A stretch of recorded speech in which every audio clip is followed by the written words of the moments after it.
Okay, good morning, everyone. Welcome to today's webinar on data in the spotlight. I'm looking at longitudinal data. My name is James Rayner. I'm a Senior User Support and Training Officer at the UK Data Service User Support Team, and I'm joined by my colleague, Beata Litchwood.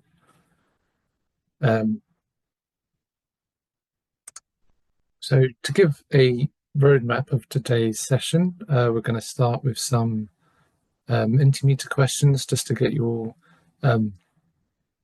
started, just to get everyone's opinions on what you know already about longitudinal data, and just to get your heads thinking really. And then we're going to do an introduction on the UK Data Service. Going to talk a bit about what we are, what we do, and what kind of data we hold and how you can access that data. And then we're going to focus a bit more on the different types of longitudinal data that are available through the UK Data Service. And then, like I said, we're going to cover how to find and access this data, where to get the different types of resources available, where to access them from the UK Data Service, and where to get help if you need it. And then towards the end of the session, we're going to do some hands-on practicals, which is an optional session. So if you do have time, please do stay for that, because it's a good way to get working with the different longitudinal data we hold. We're going to start with some Mentimeter questions. It's just a little interactive quiz. So if you go on your web browser, on your mobile phone, or any device, just go to menti.com and then type in the code 54335398. You'll be able to see our questions, and hopefully you'll be able to see the first one here, which is, what do you associate with longitudinal data? So you can join at menti.com, it's right there at the top, and then use that code. You should be able to access the quiz. So you can type in up to 3 responses. So please just type in, up to 3 at any time, and then submit. And your answers should show up here in like a word cloud, and then we can sort of see what everyone's sort of ideas are. So we've got some responses so far. So we've got rich, longitudinal data is quite rich source, high quality data. Life course data, causation, so you can sort of, look into sort of possible causes for things. Clinical trajectories, that's quite a good one as well.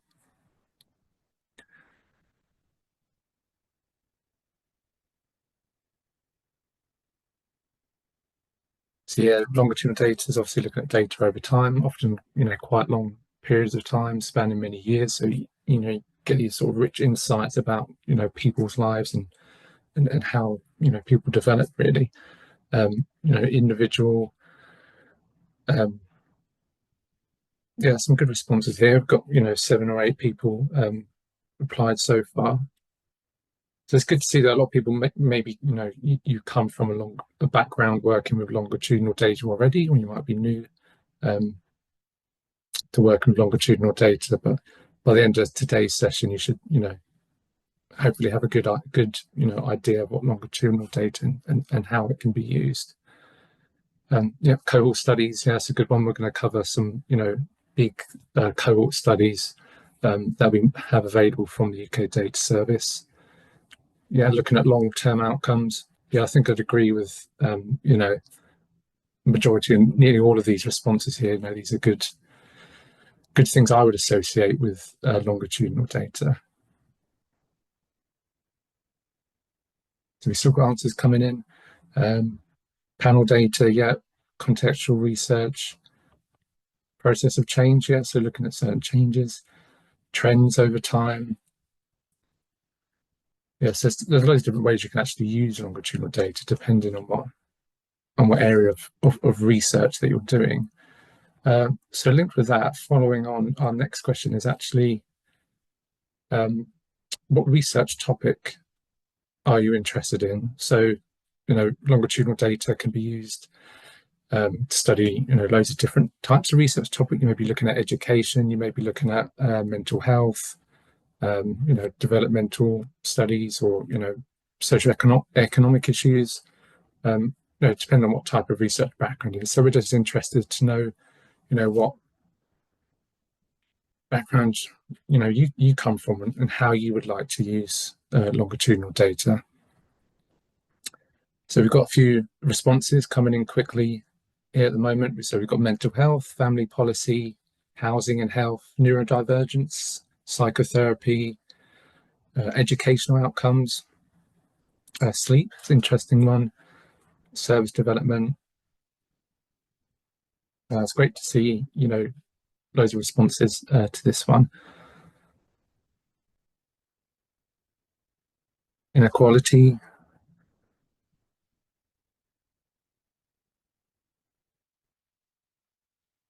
So we have 26 responses, which is really, really great. So thank you. It just shows that, longitudinal data is actually, really valuable, as it, can be used to study all these different types of research. You can use longitudinal data to, study a lot of these research areas, which is, a really, really good thing. And then finally, this is our third and final question, just to start us off. So it's a multiple choice here. So this question asks, which of these questions cannot, so, does not, or typically cannot be explained using longitudinal data? So the first one is, are people's chosen career path influenced by their parents' occupations? How do an individual's economic circumstances affect their mental health? Or is CBT an effective treatment for depression? So now it could be a bit subjective. So out of these three, which one would you say is the least, likely to be answered using a longitudinal data set? I mean, potentially they all could be in some way, but it's just interesting to see your thoughts here. Interesting, we've got a range of different answers here. So we've got answers for each question. So for this, I think we would say, I mean, it is subjective again, but I think we say the best fit is probably the final one. Is CBT an effective treatment for depression? So the first one is looking at, are people's chosen career path influenced by their parents' occupations? Now, we would say this is something you could do, using longitudinal data, specifically with some, maybe the cohort studies, if you looked at followed children, and then as they, went through their education system and then became adults in their chosen career, you could use that data and then compare it to, the cohort members' parents' occupations. So that's something you could look at, across time using a cohort study or something like that. The second point here, so how do an individual's economic circumstances affect their mental health? Now, this is something you could do with longitudinal data. So, longitudinal data is very rich. There's loads of different variables, including people's economic status, their health, sort of housing, their education. So all these different, factors and variables you can look at. So you could sort of answer this question using some longitudinal data. Now, this final question, this is probably something you could do as well using longitudinal data. If you're looking at individuals who are going through CBT therapy, and how their mental health has improved as a result of that. But I think this question is asking, in terms of if you're trying to, prove or suggest that CBT is effective treatment, is a longitudinal study, the best way to actually answer that question? Do you need to do, maybe more trial data or something instead? So I think really the third answer here is probably the best fit answer of which of these questions can't be or explored using longitudinal data. Okay, so that brings us to the end of our Mentimeter quizzes. Thank you all for your engagement with that. We had lots of good answers for those. So I'm going to pass you back to Beata to cover the Ecodata Service introduction. There is actually an interesting question in the chat from Charlotte. So basically, I think it's discussing the last bit, whether one can observe whether CBT is an effective treatment for depression. Did you see that, James? While I'm opening my slides. Sorry, yeah, I'm just looking at it now. Yeah, that's true. Yeah. So, yeah, not all longitudinal data. So clinical trial data can still be longitudinal in its nature. So you're absolutely right there. So really that, all answers would be incorrect for that third question, depending on. But yeah, we're talking about so we survey longitudinal data, which is majority of what UK Data Service makes available. Then yeah, but yeah, absolutely, that's right. Okay, fantastic. Thank you. So we will now continue with what is a UK data service. So basically, it's for those of you who have not come across a UK data service yet. The UK data service is a comprehensive resource funded by the ESRC, and we are a single point of access to a wide range of secondary social science data. I will go into more detail what the range exactly is and how many we hold. But we do not only provide access to data, we also provide support, how to use the data, training, and guidance.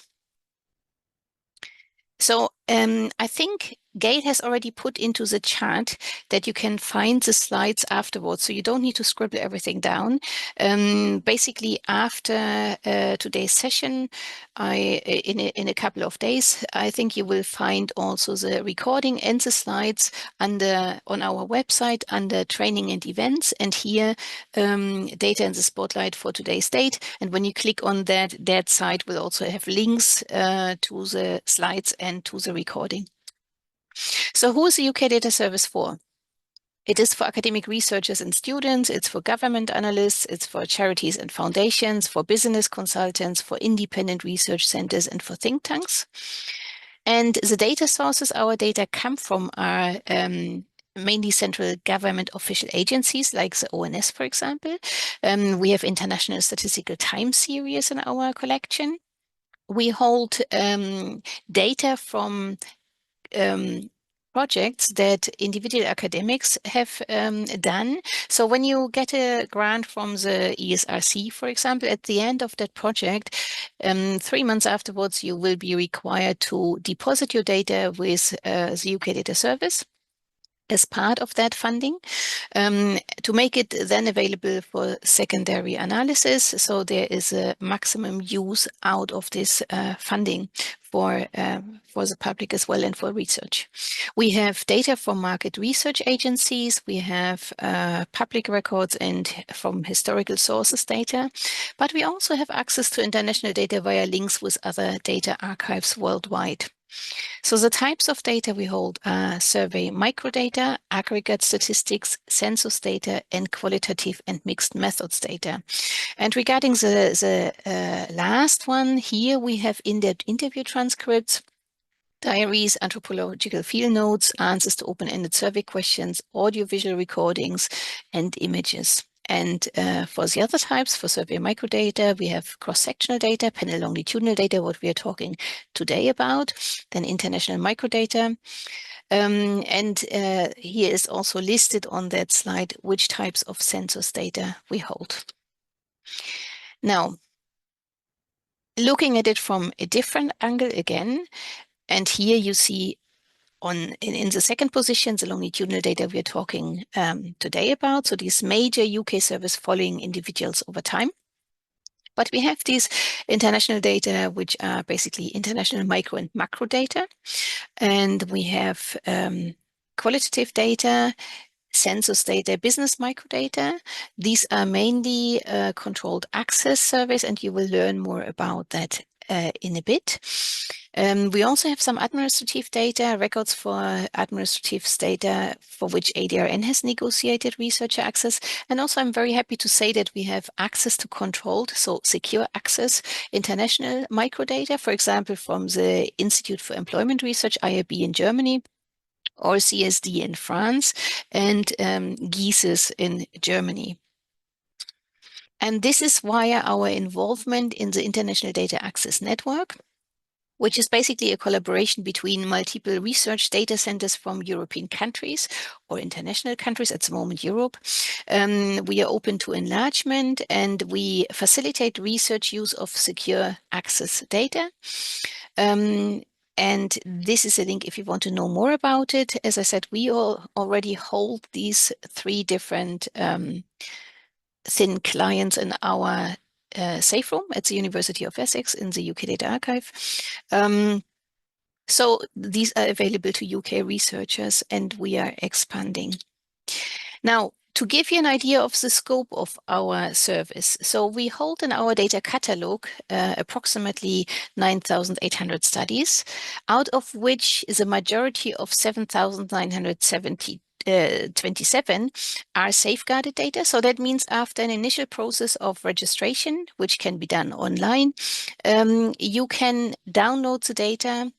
Of course, you need to register and you need to say for which project you would like to access the data and describe it shortly. 32 or something like that words are required. And of course, you need an affiliation. And then you can actually download the data to your computer and analyze the data. Then we have 1,413 open access data, and we have 249 control data or secure lab data or secure access data, however you want to put it. So basically, this is the tier E bit of our data service. And we are happy about it. We are running it very successfully for more than a decade. So started with that in 2011. And it gives researchers access to very detailed data in a secure way. So this is again the access level overview. As I have already said, open safeguarded control, but then we have some distinctions here. So for example, in safeguarded, you also can have some special conditions.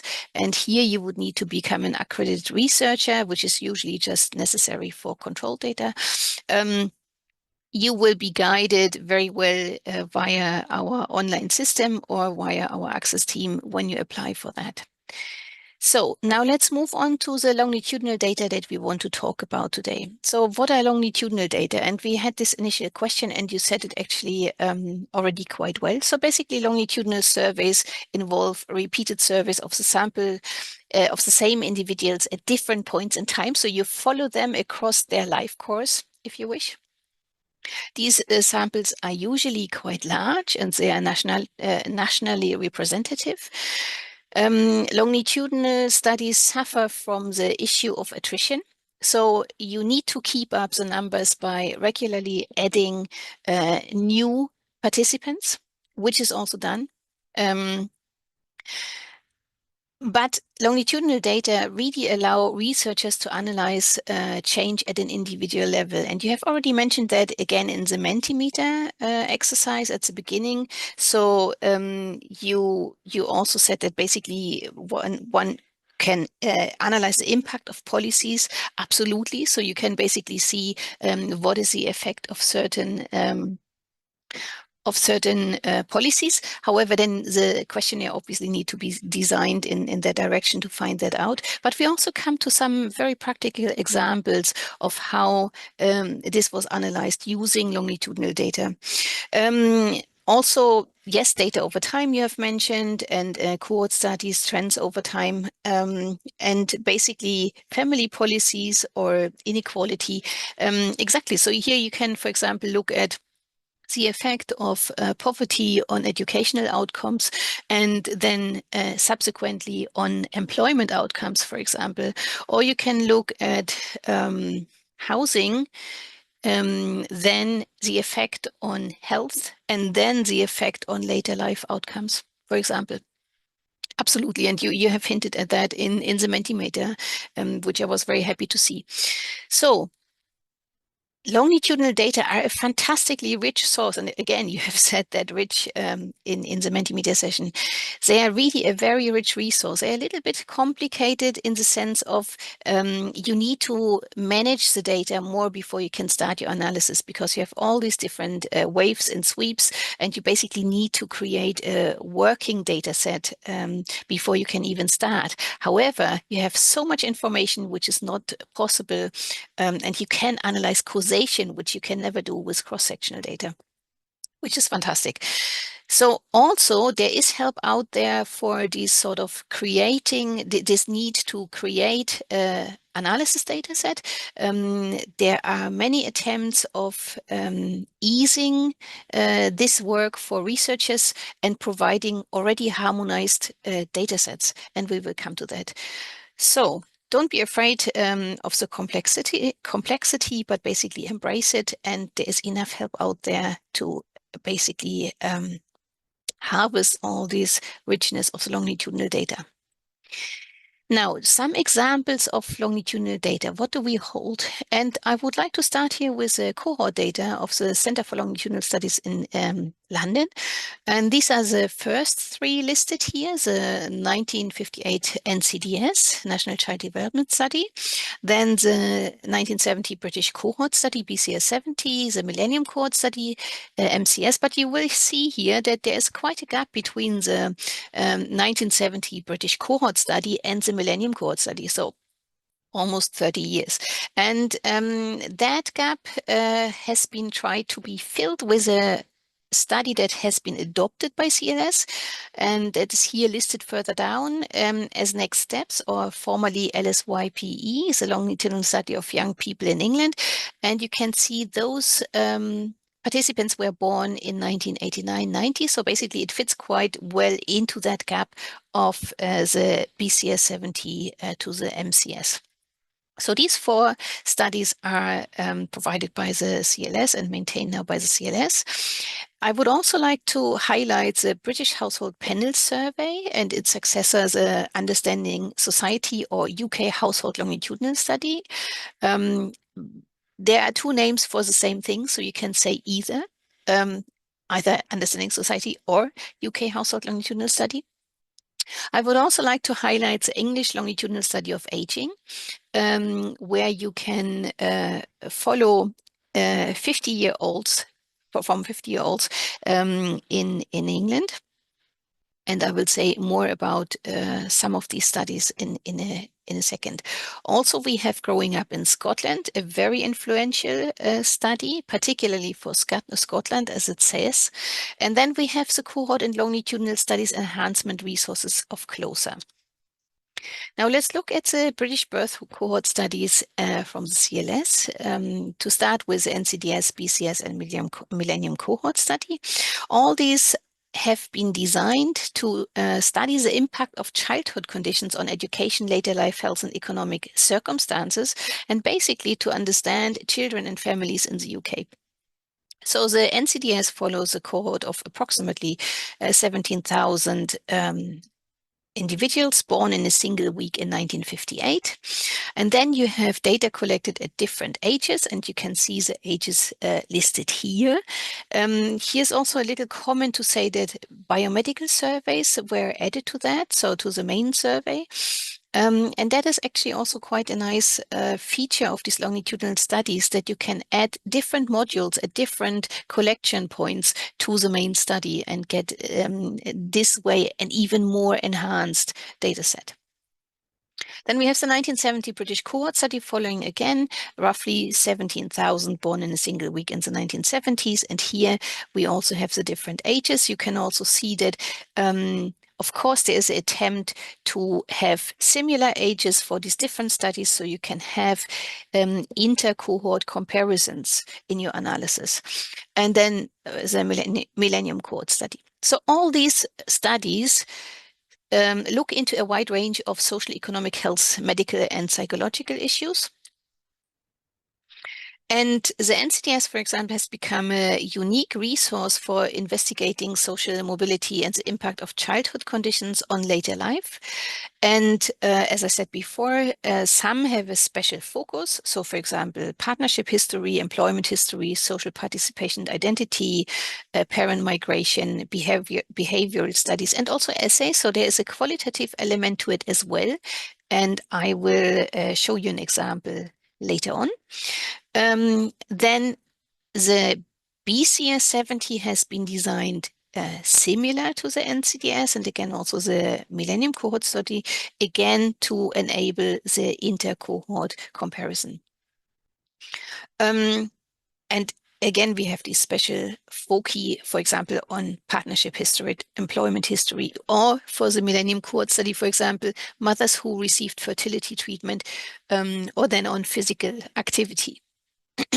Now, this slide would like to draw your attention to new developments when it comes to collecting data. You can imagine that when you want to collect time use data from 14-year-olds, it's not a very effective method to give them pen and paper and ask them to report everything and write it down. It won't happen. I don't think so anymore. So what they have done here is they have actually developed objective measurements of physical activity. So they have, and then they have also self-reported time use, but in a different way. So there's a there's a app diary. Excuse me. So that was the first large-scale population study in the world to incorporate objective measurement of physical activity using a so-called accelerometer, which you basically fix to your leg. And then you have an objective measurement of how much the youngster actually moved. And you can then compare that with what is recorded in the app. So it actually even gives you an idea of how accurate the recording in the app then is, because that is typed in by the teen.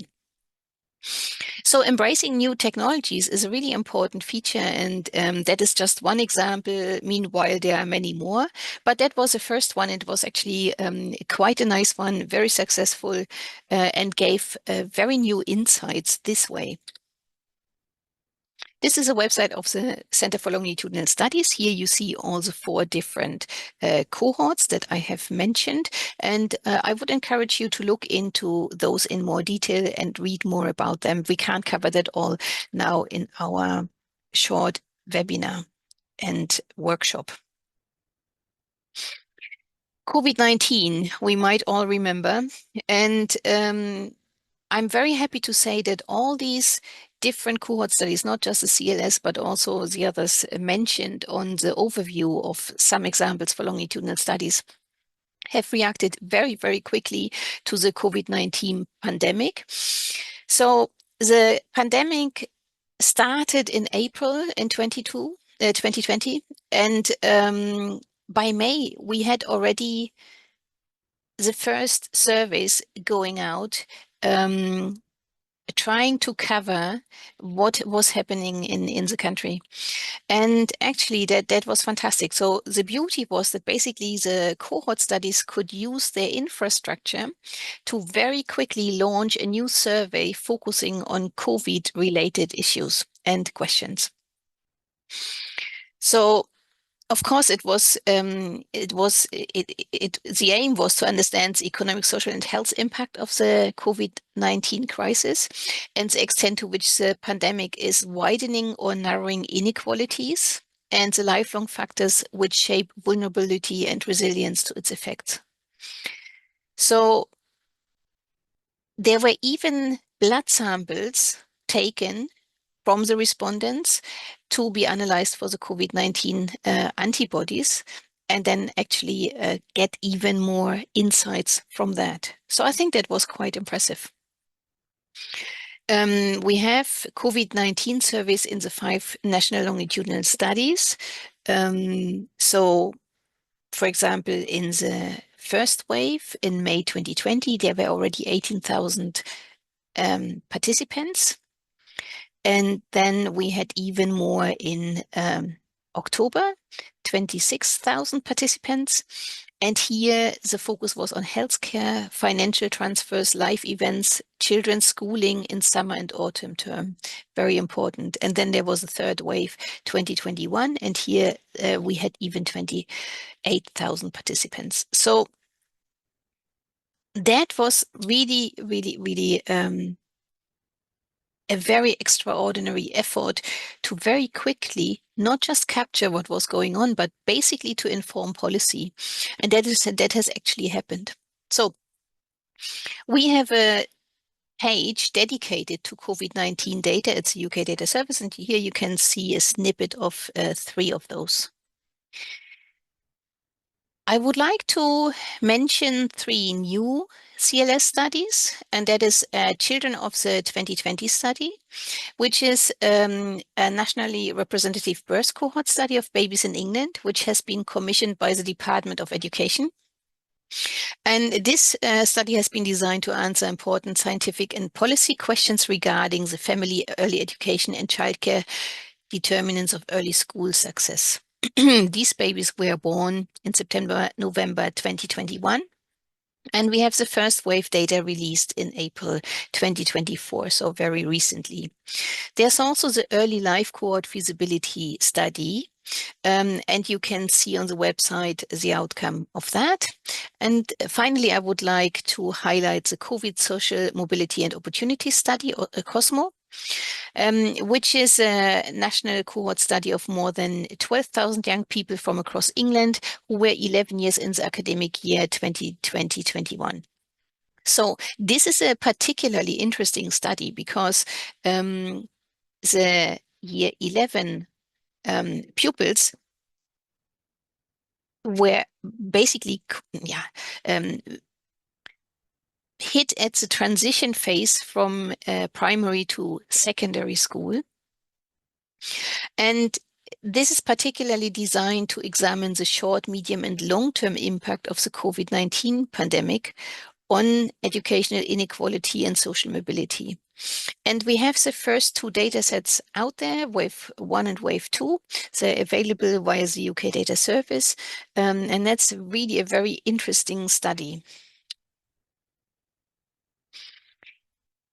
Some more information on that very interesting study, which looks, as I already mentioned, into the disruption to schooling during the pandemic and how that has affected young people's educational attainment and well-being, and how will that affect their long-term educational and career outcomes. So that's a approach of this study, very interesting. We will see how it pans out in the next decades. So the Wave 1 topics were experiences of the pandemic, financial impacts in the home, disruptions to schooling. As we all know, schooling from home had very different outcomes for different pupils, and access to home learning and school provision, attitudes to education, mental health and well-being, and also the GCSE assessment in 2021 and the crucial post-16 transition. So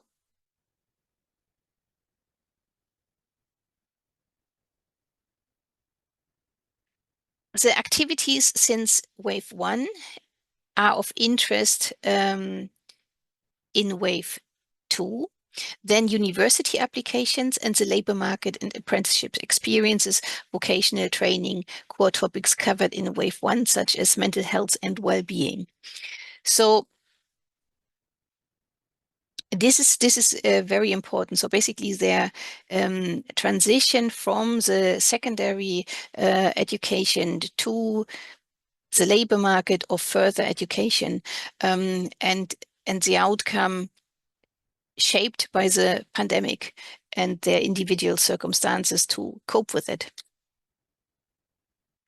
Now, we have the UK Household Longitudinal Study, and this one started in 2009. However, the UK HLS, or Understanding Society, incorporates from Wave 2 onwards the BHPS. And the BHPS ran from 1991 until 2009. And you can see why I say this is really the largest one. You can see that already BHPS was covering 5,500 households, but the new Understanding Society study is actually covering 40,000 British households. And it does so retaining the longevity of BHPS whilst adding to the sample size and whilst adding to the scope of the study. So here, for example, new components. So you have an innovation panel here. You have greater detail on ethnic minority groups, for example, but you also have qualitative and biomedical data collections. And of course, there will be there are linkages to administrative data as well.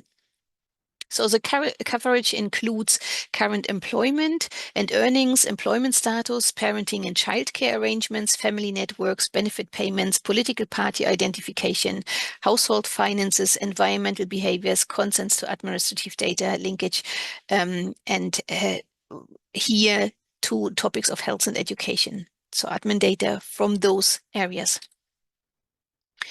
There are health assessments also involved in understanding society. For example, in wave 2 and 3, adult participants had a health assessment visit from nurses, and they included collection of data regarding blood pressure, weight, height, waist, body fat, grip strength, lung function, and blood samples. And there's also a particular webinar on introduction to survey data on biomarkers, which covers that topic. Also because, for example, social scientists are not naturally equipped to analyze biomarkers, so there is a little bit of medical understanding needed. And Understanding Society provides quite a nice overview over all these biomarkers available in Understanding Society and also their applications. That's quite helpful. I have also provided the URL here on that slide for your convenience.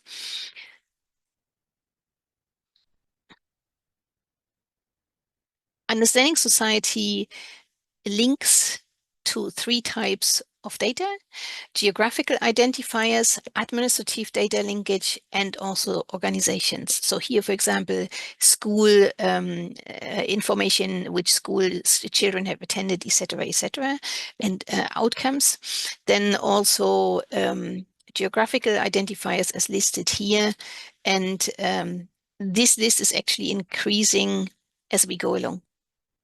Now you have, I mentioned beforehand that the burden of harmonizing data is already eased by pre-harmonized data. So they are offered already in a harmonized way. For example, 6614, here you have BHPS and Understanding Society harmonized across the different waves. And so the first one is across the 14 waves of USOC and the others of 18 waves BHPS. And then we also have secure access data, and James will talk more about what the special conditions are to accessing those data. So Understanding Society data contain the latest wave, the updated files from previous waves, and all 18 waves of PHPS. This is a fantastic data source and actually makes it quite easy to utilize the rich content. Now, I mentioned COVID-19, also Understanding Society was looking into that very quickly. Here is, for example, the study 8644, Understanding Society COVID-19 study mentioned, and also what is included. But I would like to move on to ELSA, to the English Longitudinal Study of Aging, which collects data from a sample of approximately 10,000. And people in that survey are aged 50 and over. And the survey looks into indicators regarding health, economic circumstances, well-being, and social participation. So far, 10 waves have been collected until 2023. So why do we have ELSA? ELSA is a longitudinal survey of aging and quality of life among older people that explores the dynamic relationship between health and functioning, social networks and participation, and economic position as people plan for, move into, and progress beyond retirement. So why is this so important? It is because actually 1 in 3 people in England are now over 50, which means it's really important to understand what life is like for England's aging population, and also to inform the government's plan and for healthcare services and pension systems, so that it basically meets the needs of the growing population. So the main objectives of ELSA are to construct waves of accessible and well-documented panel data, to provide this data in a convenient and timely fashion to the scientific and policy research community, describe health trajectories, disability, and healthy life expectancy in a representative sample of the English population aged 50 and over, examine the relationship between economic position and health, investigate the determinants of economic position in older age, describes the timing of retirement and post-retirement labor market activity, and understands the relationships between social support, household structure, and the transfer of assets. Here, we also have a qualitative element to it. So we have a set of 558 transcripts of short essays collected from respondents to the Wave 3 life history interview. And so they were written in response to section 3 of the life history self-completion questionnaire. And the question here was, thinking back over your life, with its wide variety of enjoyable as well as difficult experiences, please write about 3 aspects of your life that have been especially important to you and how they affected you. So the topics covered in ELSA, COVID study, again, as I said, also this one covered COVID, is demographics, mental health, but COVID-19 related health as well. Then obviously employment and work, financial situation, volunteering and care, social connection, isolation, and technological inclusion. That's a very important point here, especially during the pandemic, because it shaped the outcome immensely. And then income, pension, and retirement, obviously. Very interesting to mention that we have a platform here called Gateway to Global Aging Data, and ELSA feeds into that. So that's an international platform where aging data are collected and harmonized in a way that you can analyze them globally. And ELSA is feeding into that. We also have a specific webinar on that. I have made a little screenshot of that and provided the URL if you want to listen to that. Now, CLOSER is an interdisciplinary partnership of leading social and biomedical longitudinal population studies, the UK Data Service and the British Library. And the areas of CLOSER are data discoverability, policy and dialogue, training and capacity building, and data innovations. Harmonized longitudinal data, CLOSER has different work packages, as you can see here. So for example, the work package 1, harmonized height, weight, and BMI in 5 longitudinal cohort studies, or the second one on socioeconomic measures in 4 longitudinal cohort studies, or the package 9, for example, on harmonized childhood environment and adult well-being measures in 3 longitudinal cohort studies. Again, this is a continuous work on making it much easier and providing harmonized data to the researchers. Growing up in Scotland is a very interesting study, longitudinal study, following several cohorts. So for example, the child cohort 22-23 and the birth cohorts 4, 5, and 10, 11. And they look into health, neighborhood, development, education, leisure, and friendships. And of course, the consent from parents is sought to link to collected administrative data as well. Here, very clearly, the focus is on informing policymaking. And it's also intended to be a broader resource that can be drawn on by academics, the voluntary sector organizations, and other interested parties. The particular fields of work are cognitive, social, emotional, and behavioral development, physical and mental health and well-being, childcare, education and employment, home parenting, family, community, and social networks, and involvement in offending and risky behavior. And here you can see an example of the different modules that I have mentioned before of longitudinal data. So you can see the main data collection, but then you have also, for example, health records linked to it, but you have also preschool details and school records added. You have some teacher surveys, and then also some information regarding the partner in specific waves. So that's quite a nice overview of how that modular system works. This is the official impact poster of GUS. And basically in these bubbles, you can see where the impact goes to. So basically it goes to the research, it goes into policy. So for example, the Research findings from GOOS have contributed to the development of Scottish government policies and strategies. They have been referenced by politicians in parliamentary debates.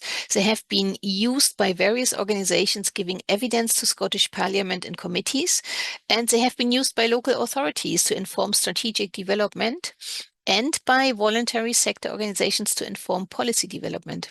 So very, very useful, and you can see the impact here is enormous. But also they are used for training purposes, obviously, and for own research and for service delivery. A few snippets regarding the impact of understanding society. So just very recent papers on unhappiness on the rise for young people, or that think tank says poverty in the UK is worsening. And finally, I would like to also highlight the importance when it comes to lifelong outcomes and maybe the prevention of negative lifelong outcomes by using the findings of these cohort studies to inform policy to counteract to recent developments. So for example, here, one of the outcomes of the Millennium Cohort Study was that they found out that one can fear that 1.5 million British children will reach the age of 11 unable to read well by 2025. And so that is not only a concern because then young children cannot harvest the rich learning resources that are put to them in secondary school, because they can simply not make use of them because such basic skills are missing.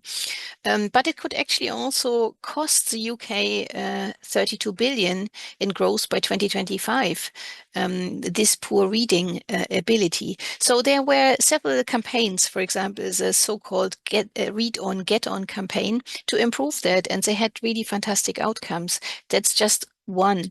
And then also here on the right-hand side, I have just put a little snippet very recently from July 24 that basically now also is looked into improving the nation's numeracy. What can we learn from the British cohorts? And also here again, it informs policy making, which is very important. At this point, I'm handing back to James. Thank you.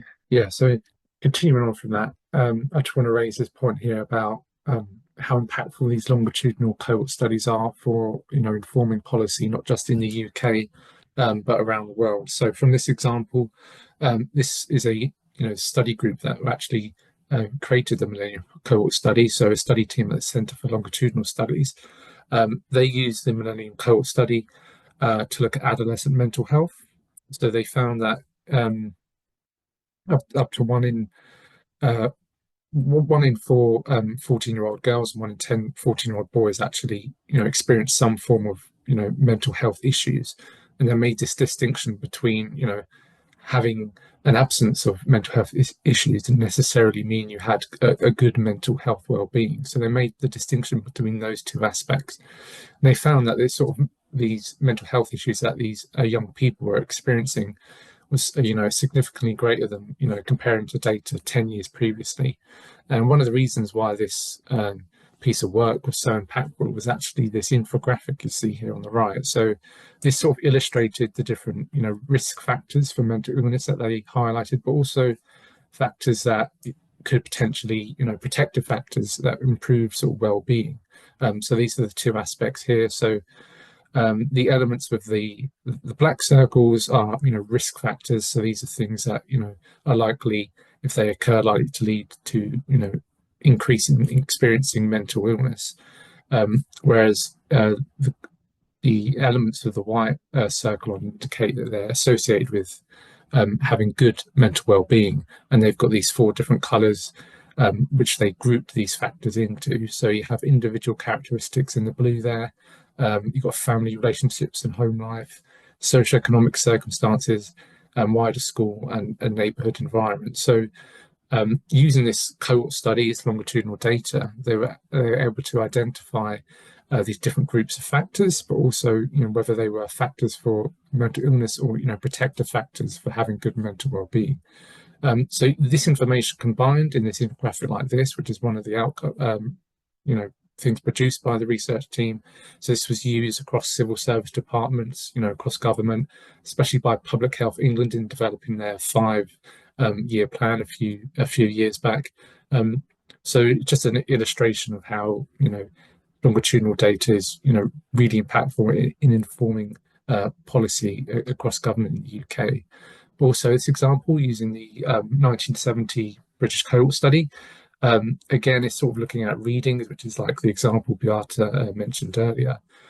This looked at whether cohort members, read for pleasure, so read in their free time.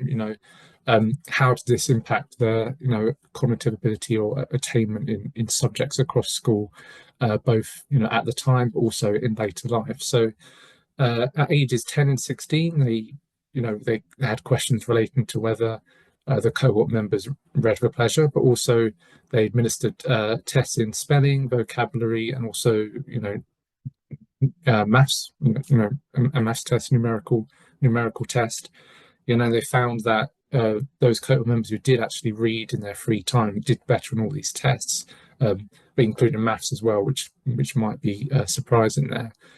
But also they did the same. So when these cohort members became adults at age 42, so around age 40, they applied the same tests again. They were found that, yep, those who read for pleasure when they were younger in their free time actually had a more developed and better vocabulary as they were in their adulthood.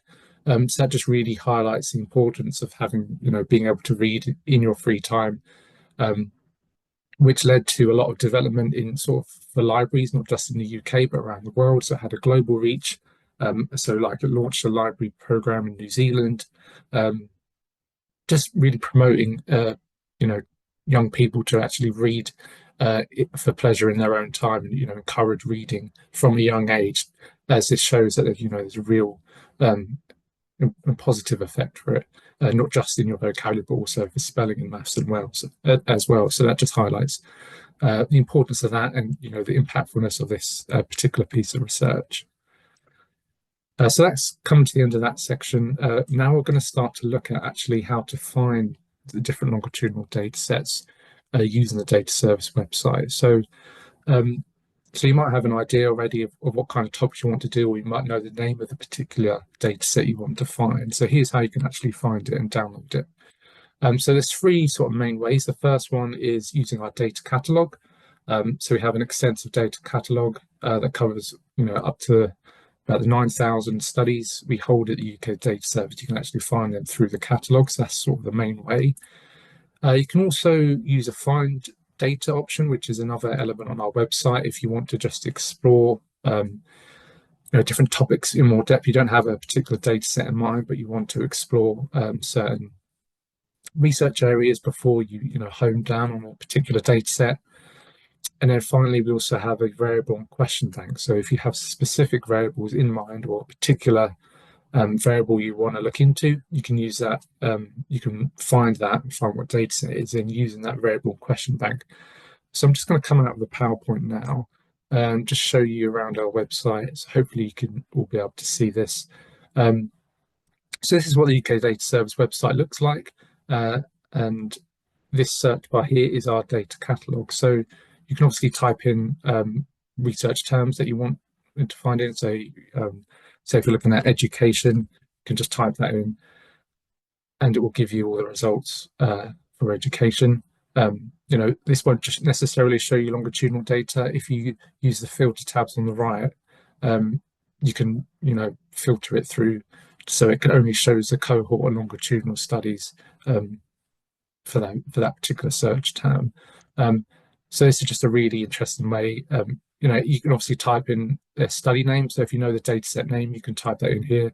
If you know the study number, so each data set has a 4-digit study number. So that's just a number associated for that study. If you can type that into the data catalog, it comes up with the data set as well. So that's another way you can do that. So it's a good idea to just search different terms on here, have a look around. The second option we mentioned was the find data option. So this is just a section on our website. Again, it takes you, the first one, this option here shows you A tutorial on how to access and download data, and give you some guidance on using the catalogue. The second point here is this browse and access data. So this is if you want to just have a look and get an overview of the different types of data, you can do that through the browse and access data type. And also, if you want to know more about the different access requirements for each of the three different access types, you can do that in this third option here. But this browse and access section, you can just take a look by different themes. So if you're researching a particular theme, if you click on one of the themes here, so if we go for education again, it highlights some key data sets that are really good for studying education. As you can see, the 1970 British Cohort Studies on here, as well as Millennium Cohort Study, National Child Development Study. So, you know, that's just another way to search. And also, if you want to scroll down here to browse by data type, you can actually look for certain different types of data, and you can see longitudinal studies are on here as well. So that third option that we mentioned was the variable and question bank. So this is actually on the data catalog page. If you just input a search, underneath the search bar, you'll see this variable and question bank underneath. So if you click through that, it'll take you to another page. It looks slightly different. So again, it's a search bar. So here you can actually search for particular variables, and it will come up with the different data sets that contain that variable. So, for example, we had education again. I mean, there's going to be a lot of results here. So there's a lot of results for education across all studies. Again, you can filter this down so you don't have just an expansive list of data sets. You say if you're looking for certain data series like the Millennium Cohort Study or 1970 British Cohort Study, you can filter that down again. The more specific you are with this, the more honed in your results will be, or the better it would be to do that for you. So this is only really used if you have a certain variable in mind or particular measure of interest in mind that you want to look into. So that's what the variable question bank is there for. Okay, so to pick up back at the PowerPoint then, this next section we're going to cover is called data access. So who can access the data from the UK Data Service? So if you're registered with the UK Data Service, you have to be registered with us, and then you're free to access, so completely free to access this. However, there may be certain access conditions depending on the type of data you're accessing, the type of user you are, whether you're based at a higher education institution or you might be a commercial user. It depends on your project, so what you're going to use the data for, and also the most important as well is the specific access conditions for the data set. So whether that's an end user license or safeguarded data set, or whether it's a controlled data set, for example. So a majority of the data sets that we hold, as we showed you at the start, around 7,000 of our 9,000 plus data sets we have at the UK Data Service are actually the end user safeguarded data set. So this means that you can download it to your computer once you have registered with the service and agreed to that end user license. So you can just go on our website, find the data set, add it to your project. So you just need to create a project online, and then you can download it onto your machine. So it's completely free. Data is completely free for use in higher education institutions. So if you have an institution email from university, all the data is completely free to access and use for you. Data is supplied in a range of different formats. So that's whether SPSS, data, tab format, so you can use it open it in R and Python. You have different database and spreadsheets. There's also a load of data documentation, so metadata, study user guides, questionnaires, all of that is provided along with the data set itself. So you don't just get a file of data, you get all this rich source of metadata that allows you to use and work with the data in a good way. So step-by steps to access the data. So the first thing you would need to do is actually register with the UK Data Service, and we recommend you have to do this using your institutional email address. So if you work for your university, it's obviously a university email address. Again, if you're a student as well, agree to the end user license. So like I said, the safeguarded data sets, you have to agree to this license in order to access them. So this end user license has loads of terms and conditions that outlines how you're going to use the data, how it should be stored. A key component of this is that you shouldn't share the data with anyone else who hasn't agreed to the end user license themselves. So there's a lot of terms in there. Just make sure you read through them and understand them, and you know what you're agreeing to before you just click agree to that. So you can use the data catalog or any of the three options we mentioned earlier to actually find the specific data set you want to use.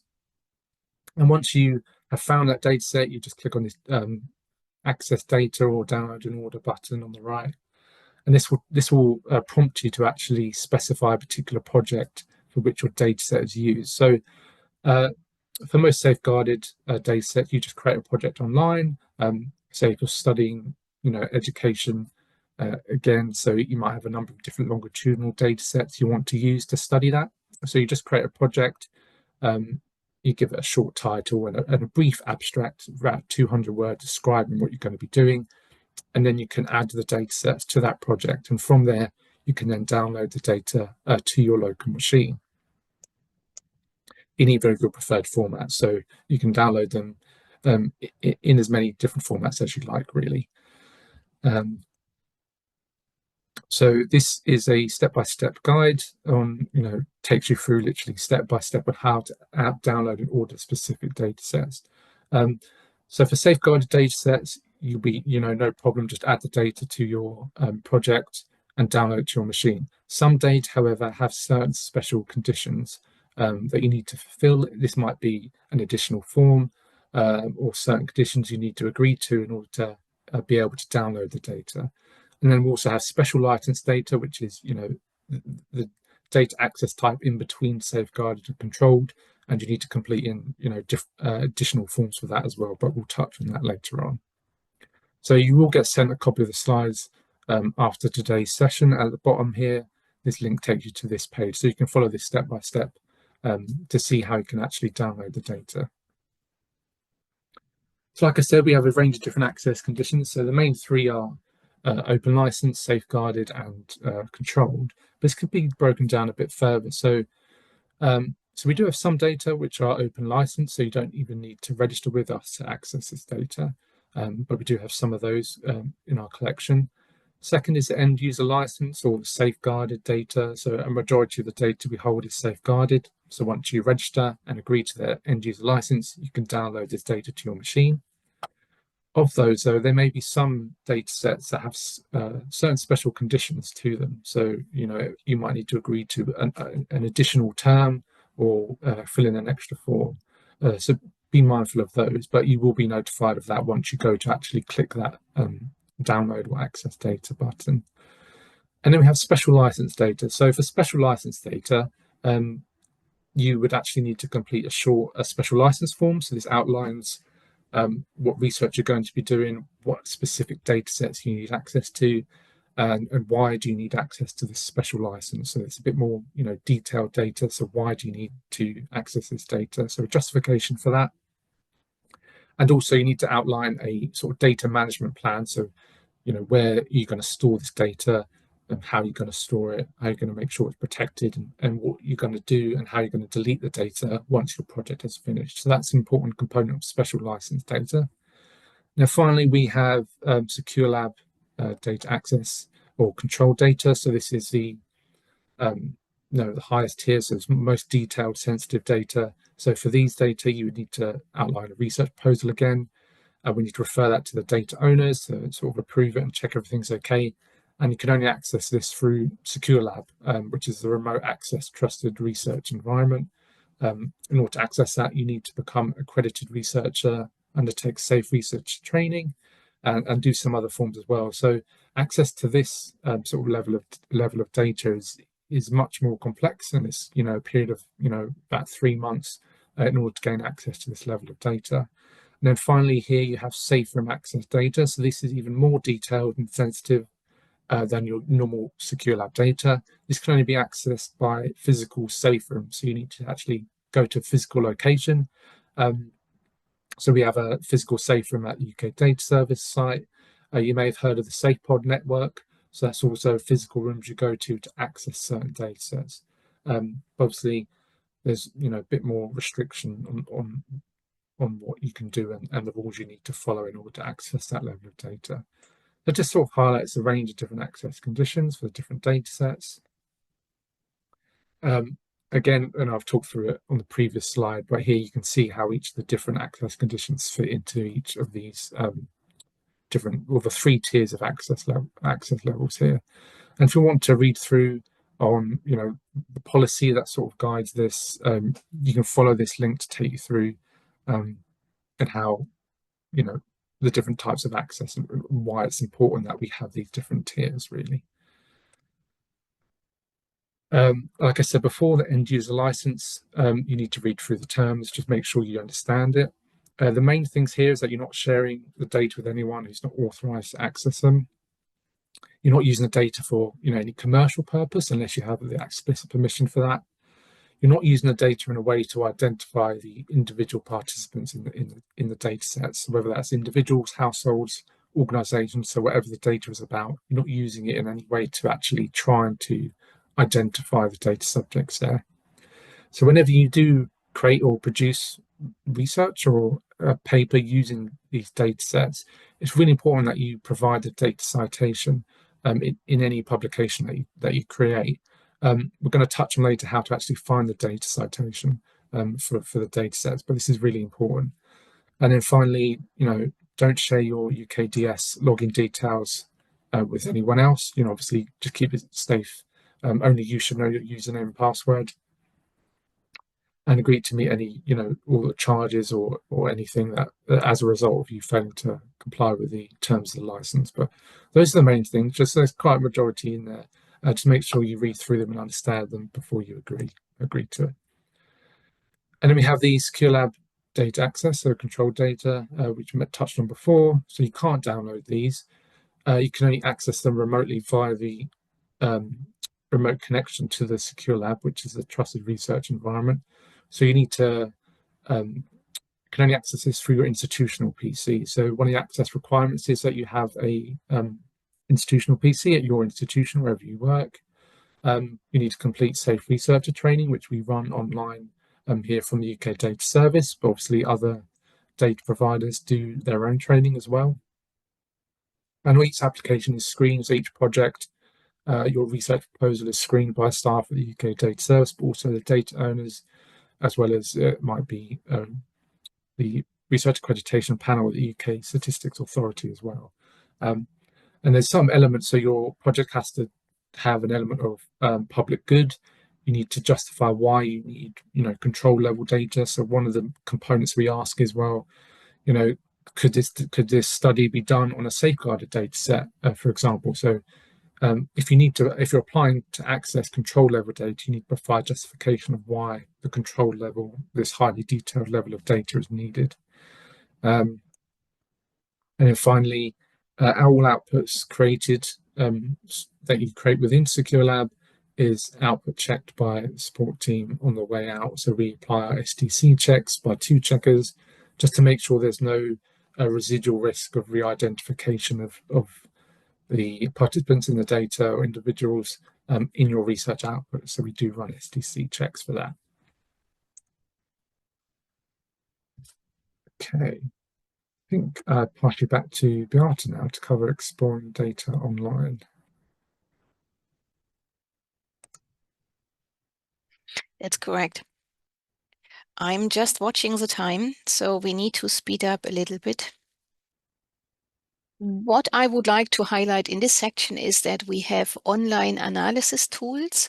However, a little bit of a warning, not all of our data sets are in what I'm now introducing, Nesta. So don't go there and think this is all what we have available. Just a small selection of our data sets are in Nesta. We are working on a different solution to have another online analysis tool. It's in the making, but it's not there yet. So what is Nesta? Nesta is an online data browsing and analysis system, and it allows a user to search for, locate, browse, and analyze and download a wide variety of data within a web browser. So you need to register for analysis. For example, if you want to do cross tabulations and regressions, you will need to log in with your normal login. We have also some other tools, and here is a snippet, and you can see where it is on our website. So some other tools as well, but let's just quickly go to Nesta. Here, just a quick illustration of cross tabulation and also then a little graph based on that. The question here was Millennium Cohort Study. How confident do you feel about your parenting skills? How good of a parent do you think you are? And then this separate by sex. This example, number 2, is from the General Household Survey. And this is a time series data set. And here I wanted to see what is the highest qualification and how has this developed over time. So you can see trends. And now we come to support and resources. And I think, James, this is back to you. Is this correct? Yeah, I think so. It was quite a short switch over. Yeah.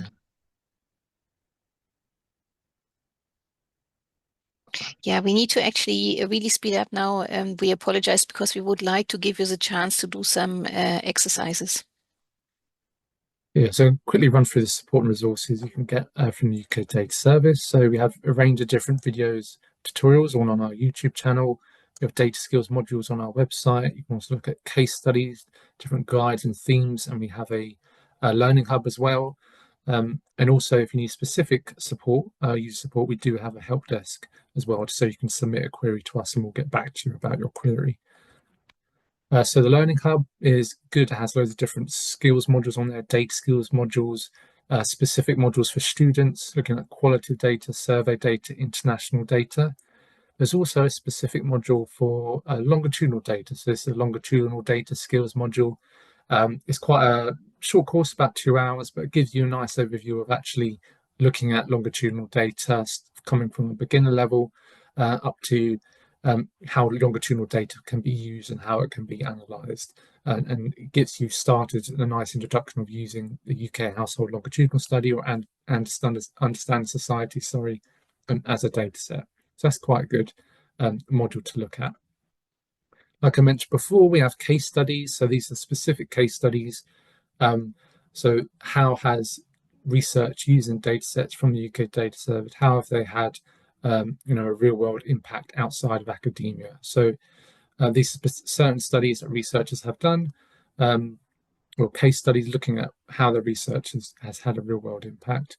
So you can go to the case studies section underneath impact on our website, and you can browse all case studies. Again, you can sort of filter this down. So if you want to search for specific case studies or you want to look at maybe just longitudinal data set case studies, you can do this using the browse case studies function on the website. We also have teaching data sets. So if you're planning to use longitudinal data for teaching, we do have a teaching with data section within the Learning Hub itself.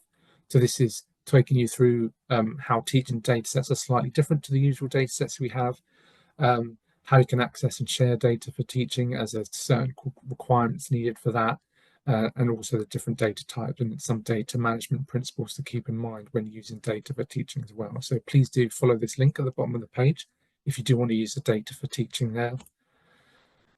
Again, you can search our catalogue for teaching data sets if you just type teaching data set in. And if you also want to filter it for longitudinal studies, it gives us the results for the number of teaching data sets that are longitudinal based. And we have about 32 at the moment, so that's a good number to have. So if you do want to do that, follow those steps on the catalogue and find those studies. So where to get help? So we do have a big help section at the top right of the UK Data Service website. Here we have loads of different sections. So here you think of these like FAQ pages or where to find your information. So if you need help with registration, obviously click registration, the Secure Lab. You'll find information there. It's the most common frequently asked questions and just general information for you there. But obviously, if your query isn't answered by any of this information, then you can submit an online help form to our help desk, and then the query gets assigned to a member the relevant member of staff who can actually help and support you with your specific query. So within the help page, we do have a specific longitudinal data and studies page. Again, it gives you an overview of the different main longitudinal studies, so please do follow that just to get an overview of the different longitudinal studies we hold. Okay, so that takes us to the end of the presentation slide. So does anyone have any questions before we move on to the hands-on practical element of today's session? So feel free to put in the chat or Q&A.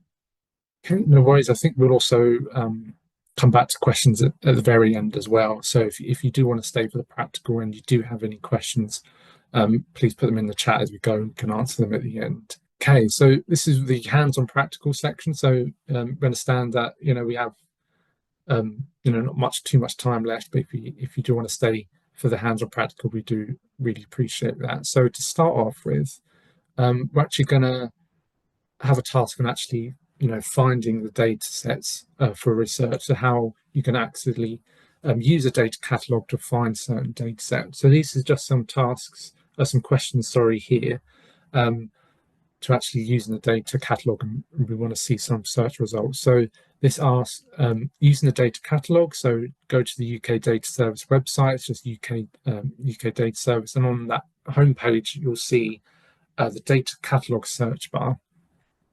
So the first question asks, so if you actually use that search, so if you just enter nothing or just hit the search, how many results for cohort and longitudinal studies are there being displayed? How many cohort and longitudinal studies cover the topic of society and culture? And then how many of these are both safeguarded access data sets and cover the United Kingdom? And then the fourth question asks, what is the first result on this page? And then can you give the study name and the number for that? And then if you have time at the end, can you use the data catalog to actually find a longitudinal data set that's useful for your particular research? So we'll just give a couple of minutes for this. It's no worries if you don't get through all the end, and I can just show you how to do it on live from here. So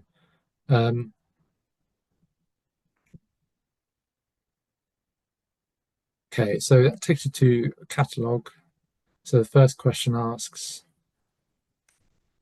we feel about cohort longitudinal studies, just to get an overview of how many we have. So the results here says 1,174 cohort longitudinal studies. So that's quite a large proportion of studies that are held by the UK Data Service there. And then if we filter that again by society and culture, we're left with 315. And if we cover the country to just the United Kingdom, we're left with 112. And if we also apply the safeguarded access for that as well, we're left with 101 results. And the top result here is actually SN6614, that understands society harmonised with the British Household Panel Survey dataset. So this is sort of the main dataset for Understand Society. So if you're doing any sort of research project using Understand Society, it's likely that you're going to request access to this dataset SN6614 here. So that's sort of the main dataset for Understanding Society. So yeah, so if you were following that, we did do that quite quickly just because we're quite rushed for time here towards the end. So yeah, so there's 1,174 results for the first one. 315 of those are covering society and culture, so that's still quite a large proportion of those 1,174.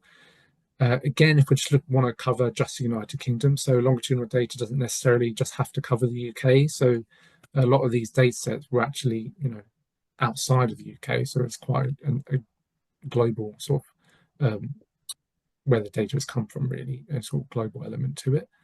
And then it is that first result for this search is the Understand Society. So that's the main EUL study for Understand Society. So if you follow those steps, in your own time, try and find some certain research data sets that are useful for your own research or your own project that you're planning to do. So the next task for this practical is actually the data citation. So the data citation is obviously really, really important part of working with the data. So anytime you create or a research publication or paper, any type of output using the data set, you need to provide the data citation. So think of it like whenever you cite a source or another research paper in your work, you obviously provide the reference for that piece of work. You also need to do that for the data sets used as well. Um, so data citation is really, really important. So you can actually find the data citation on each data study page as well. So if we go back to the the data study page here for Understand Society. So we have the details page for SN6614. Again, you get the the main details for the study. So that's sort of the title, alternative title, the study number, level of access, as well as the DOI, the data series, and the data creator as well. So underneath all of that, you'll see this data citation and copyright. So all of this is the data citation. So it has, the institution that created the data set. In this case, it's the Institute for Social and Economic Research based at the University of Essex. You've got the year as well as the dataset name, and there's also other elements called the edition number, UK data service, and the study number as well. Also has this DOI, which is the digital object identifier. So that's used. It's a really good thing to demonstrate the impact of the study. So when we want to show how much a research data set has been used, and has it been used, quite a lot, we can use that DOI to actually find how many times this data set has been cited, which is really good for demonstrating the impact of the services, but also the impact of the data set as well.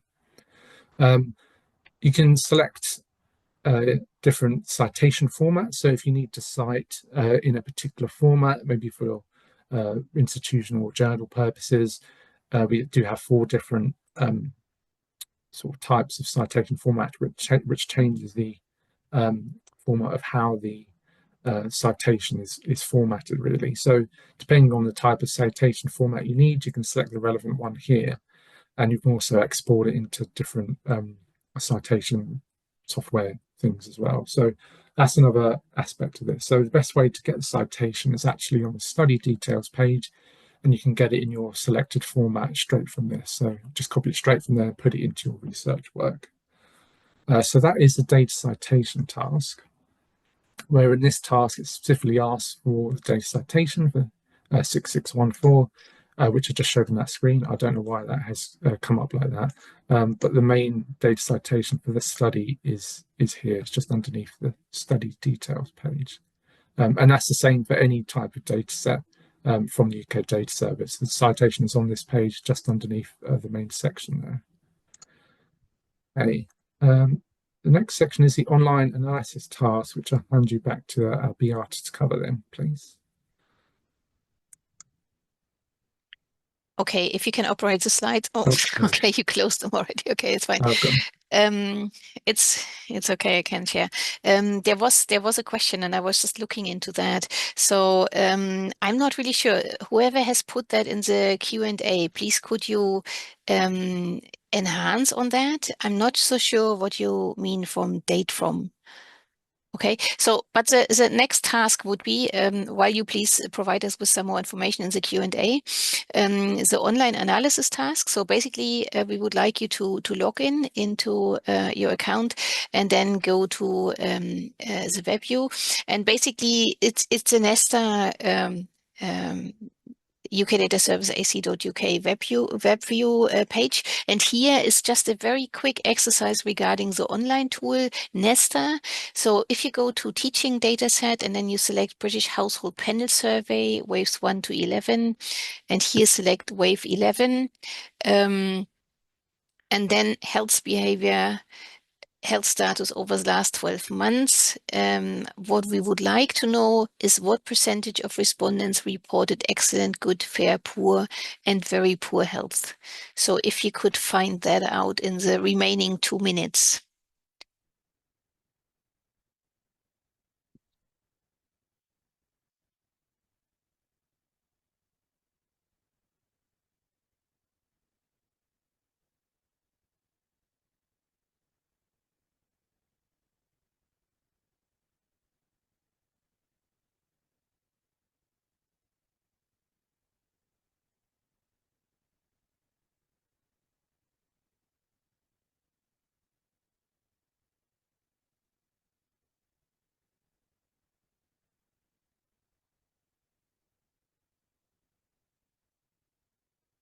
So just to make it a bit easier, in case you haven't done this already, here's a link.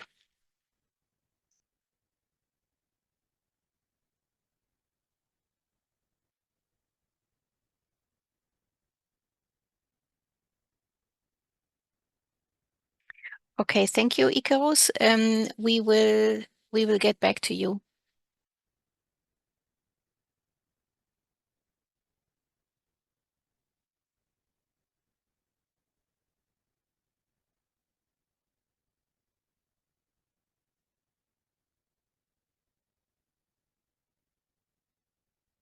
Okay, and here I think, James, if you could just operate the slides and move on to the next slide, please. Here you can see the answer. So this is what you would actually need to get. And you can see on the left-hand side again what you would be clicking on. So this is what I would like you to find. If there are any issues, please either unmute yourself and speak to me, or put a message in the chat or in the Q&A.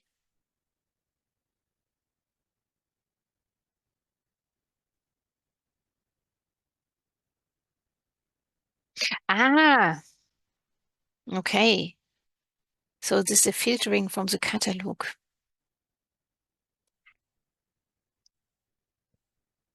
I see, James, you're already taking this. Okay, no problem.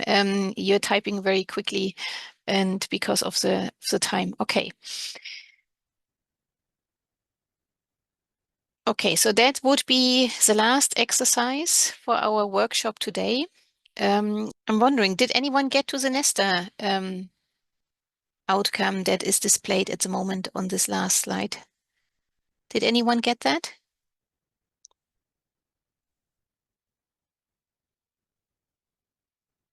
I mean, for that, actually, you don't even need to log in. You don't need to basically create an account and log in. You should be able to do that straight away.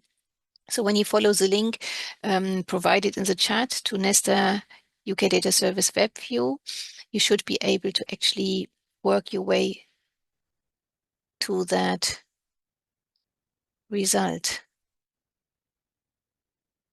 Any questions? I know there is one question in the Q&A, and James is already typing the answer. But apart from that, any other questions? Either type in the Q&A or in the chat. Otherwise, I would say thank you very much for attending. If you have any more questions, then please get in touch. We are happy to answer also afterwards. The user support team will be happy to answer all your questions. We have an online form, which you will see under contact.